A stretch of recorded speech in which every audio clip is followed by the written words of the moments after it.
Film की शुरुआत एक ऐसे दृश्य से होती है जिसमें कोई व्यक्ति किसी जगह पर एक शव को संभाल रहा होता है। उसके बाद शव को क्षत विक्षत करके तुरंत दफना दिया गया। कुछ ही देर बाद दृश्य जैक नाम के एक आदमी पर आ गया। जैक सड़क के किनारे उसे लेने के लिए किसी गाड़ी का इंतजार कर रहा था। ये थोड़ा अजीब लगता है जब हम देखते हैं कि एक सड़क पर एक साइन बोर्ड लगा है जिस पर लिखा है कि इस सड़क पर किसी को भी सवारी न दें।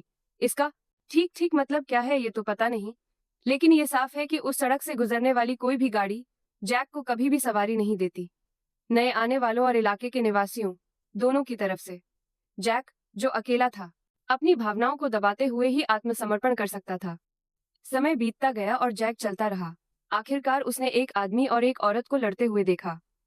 वहां से वह आदमी तुरंत उन दोनों को बीच सड़क पर छोड़कर चला गया। आगे पूछताछ करने पर पता चला कि इस महिला का नाम वेरोनिका है और वह मूल रूप से फ्रेंच बोलती है। हालांकि वह अंग्रेजी बोलने में सक्षम और धाराप्रवाह है, जबकि जैक ब्रिटेन से है और दुर्भाग्य से उसे फ्रेंच बिल्कुल समझ नहीं आती। आपकी जानकारी के लिए बता दें कि जैक उस समय फ्रांस में था, लेकिन बदकिस्मती से जब वह घर जाने ही वाला था तो बीच सड़क पर एक बदमाश ने उसे लूट लिया। इस घटना में उसके सारे पैसे, एक मोबाइल फोन और वह कार भी जिसे वह चला रहा था बदमाशों ने लूट ली। लेकिन खुशकिस्मती से उसका पासपोर्ट अभी भी उसके पास है। दूसरी ओर वेरोनिका अकेली रहती है और किसी दूसरे देश में जाने की योजना बना रही है क्योंकि उसके इलाके में और कोई नहीं है। उसने जैक को बताया कि उसके माता पिता दोनों एक गंभीर बीमारी से मर गए हैं। रात होने पर उन्होंने जंगल में कुछ समय बिताने का फैसला किया। अपने शरीर को गर्म करते हुए वेरोनिका ने जैक को बताया कि वह हाल ही में एक ऑटोग्राफ लेने की प्रैक्टिस कर रही थी। संक्षेप में, सुबह जैक उठा और उसने देखा कि वेरोनिका अब उसके बगल में नहीं थी। पता चला कि वह महिला झील में नहा रही थी। जैक ने यह देखा और तुरंत झील में कूद गया। झील में साथ नहाने के बाद वे उस इलाके की सड़कों पर पैदल चलते हुए अपनी यात्रा जारी रखने लगे। जैसे ही उन्होंने हार मान ली, उन्हें एक कार मिली जो उन्हें घुमाने ले जाने के लिए तैयार थी। हालांकि वेरोनिका बिल्कुल भी खुश नहीं दिख रही थी और उसे उस आदमी से डर लगने लगा जो उनकी मदद करने की सोच रहा था। वैसे यह आदमी ग्रिजार्ड है। वह इसी इलाके का रहने वाला है और उसे अंग्रेजी ठीक से नहीं आती, इसलिए उसने पहले जैक और वेरोनिका को अपने घर ठहराने और अपनी पत्नी से मिलने का फैसला किया जो पहले इंग्लैंड में रहती थी। खैर, जैक इस निमंत्रण को अस्वीकार नहीं कर सका और वे तुरंत उस आदमी के घर पहुंच गए। उसके बाद जैक और वेरोनिका जो वहां पहुंचे थे का ग्रिजार्ड की पत्नी मैरी ने तुरंत स्वागत किया। वहां से मैरी ने जैक को उसके बेडरूम में भेज दिया, जबकि ग्रिजार्ड ने वेरोनिका को उसके बेडरूम में भेज दिया। मैरी के जैक को कमरे में अकेला छोड़ने के बाद जैक, जो पहले से ही थका हुआ था, तुरंत बिस्तर पर लेट गया और तुरंत सो गया। जब जैक उठा तब तक रात हो चुकी थी और उसे एक डिब्बे के बारे में उत्सुकता हुई जिस पर ग्रिजार्ड लिखा था। जब बक्सा खोला गया तो उसमें ग्रिजार्ड, डे और मैरी की जवानी की कई तस्वीरें थीं। बात यहीं खत्म नहीं होती। बक्से के अंदर एक लड़के और एक लड़की की तस्वीर भी है। जो कुछ उसने देखा था उसके आधार पर जैक को पूरा यकीन था कि ग्रिजार्ड और मैरी इस घर में अकेले नहीं थे। इसके बावजूद न तो जैक और न ही वेरोनिका ने घर में किसी लड़की या लड़के को देखा। रात के खाने के बाद जैक जानबूझकर वेरोनिका के पास गया जो घर की छत पर धूम्रपान कर रही थी। खैर, करीब आने के लिए वेरोनिका ने उसे यह भी बताया कि उसका एक भाई हुआ करता था, लेकिन दुर्भाग्य से जब वे दोनों एक खेत में लुका छिपी खेल रहे थे तब उसके भाई को एक ट्रैक्टर ने कुचल दिया। फिर जैक उस रात ग्रिजार्ड के साथ टीवी देखने के लिए घर लौट आया। उस समय जैक ने कहा कि उसे जल्द से जल्द ग्रिजार्ड का घर छोड़ना होगा क्योंकि उसे अपने परिवार से मिलने इंग्लैंड वापस जाना है। इसके अलावा वेरोनिका भी दूसरे देशों में जाकर अपना जीवन जारी रखने की योजना बना रही है। इसके कुछ समय बाद जैक ने ग्रिजार्ड के बच्चों के बारे में पूछा, लेकिन ग्रिजार्ड ने अजीब तरह से जवाब दिया कि उसके कोई बच्चे नहीं हैं। फिर जैक सोचने लगा कि उस तस्वीर में किसका बच्चा है जो उसने पहले अपने कमरे में देखी थी। बेशक जैक ग्रिजार्ड की बात सुनकर हैरान था, लेकिन वह परेशान नहीं होना चाहता था और तुरंत सो गया। अगले दिन जब जैक उठा तो उसने ग्रिजार्ड के घर से निकलने से पहले नहाया। हालांकि उस सुबह घर में अजीब तरह का सन्नाटा था। इसके अलावा वेरोनिका भी वहां नहीं थी। जैक जब ज्यादा सोचने ही लगा था कि ग्रिजार्ड अचानक हथौड़ा लिए प्रकट हुआ। ग्रिजार्ड ने फिर कहा कि वेरोनिका उस सुबह जल्दी चली गई थी और उसे सो रहे जैक को जगाने में कोई दिक्कत नहीं हो रही थी। ग्रिजार्ड की बातों से जैक को ग्रिजार्ड की हरकतों पर और शक होने लगा। हालांकि ग्रिजार्ड ने ना कि उसने अभी अभी अलमारी के दरवाजे की मरम्मत पूरी की है। आखिरकार घर छोड़ने से पहले वेरोनिका द्वारा लिखा गया एक पत्र देखकर जैक को ग्रिजार्ड की बातों पर यकीन हो गया। पत्र पढ़कर जैक परेशान हो गया। पत्र पढ़कर जैक को अचानक एहसास हुआ कि कुछ गड़बड़ है।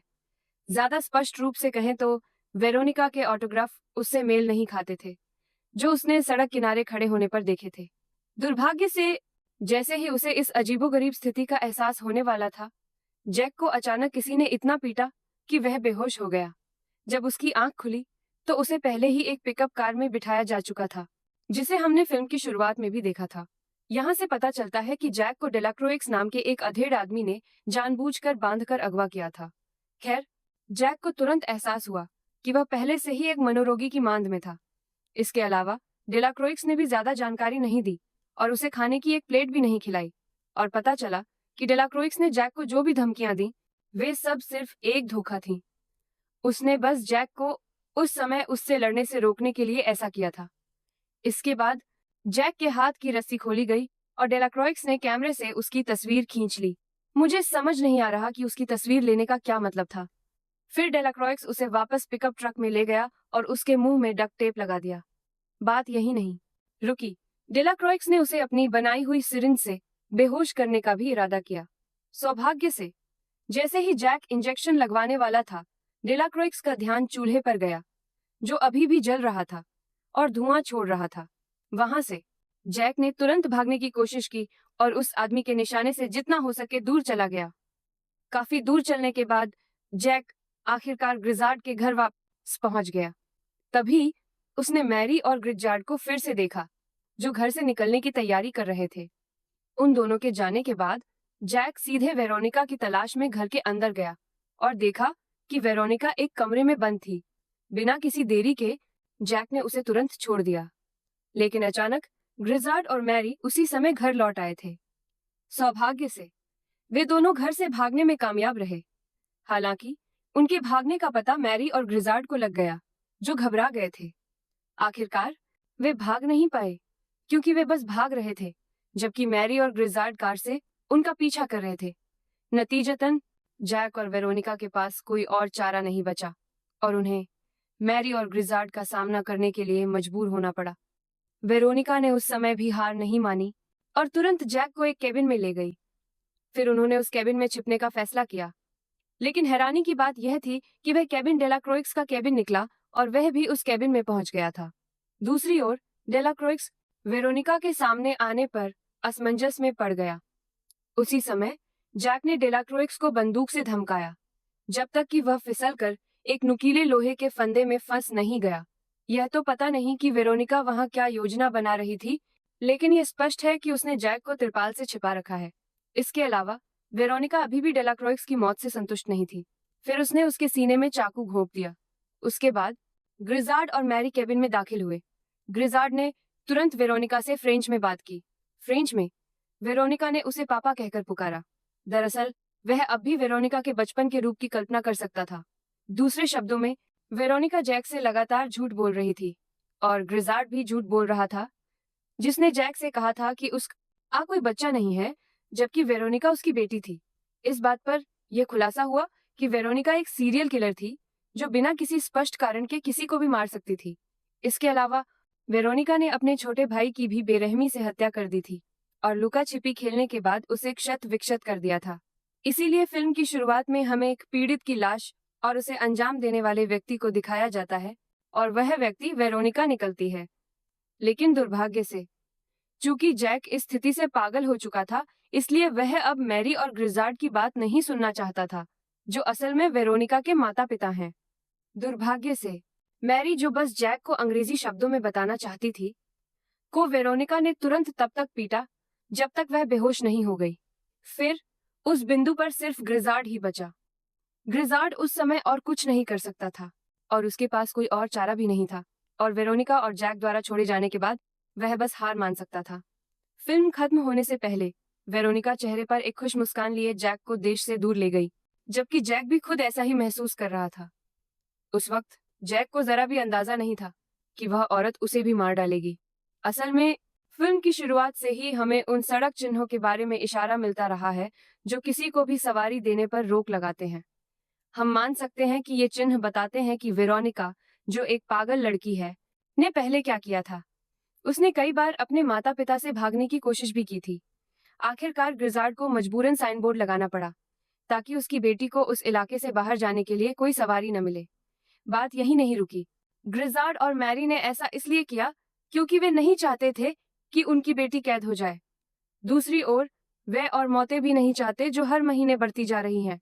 इसलिए ग्रिजार्ड कसाई का काम करने वाले डेला क्रोइक्स को जैक को नशीला पदार्थ देकर बंदरगाह ले जाने के लिए पैसे देने को तैयार है। सच कहूं तो मुझे हैरानी है कि ग्रिजार्ड, मैरी या डेला क्रोइक्स ने जैक को तुरंत क्यों नहीं बताया कि वेरोनिका एक हत्यारी थी।